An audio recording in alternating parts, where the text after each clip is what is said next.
Hi అండి.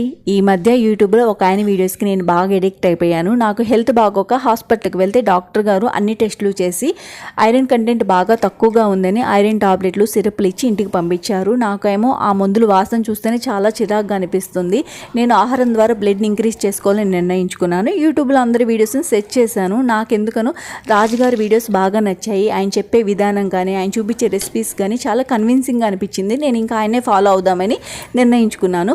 మీలో ఎంతమందికి రాజుగారి వీడియోస్ అంటే ఇష్టమో కమెంట్ చేయండి. ఈ రెసిపీ కూడా ఆయన చూపించింది. అటుకుల్లో బాగా ఐరన్ ఉంటుందంట. ఐరన్ కంటెంట్ తక్కువ ఉన్న వాళ్ళందరూ ఈ రెసిపీని ట్రై చేయండి. నేను ఫస్ట్ టైం ట్రై చేస్తున్నాను. టేస్ట్ ఎలా ఉందనేది చివరిలో చెప్తాను.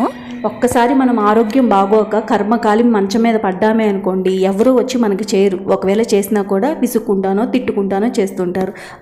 అవునన్న వాళ్ళందరూ వీడియోకి లైక్ కొట్టండి. ఎవరి పనులు వాళ్ళకుంటేలేండి, ఎవరిని అనలేము. ఈ రెసిపీ వంకలు పెట్టే వాళ్ళకైతే నచ్చదు.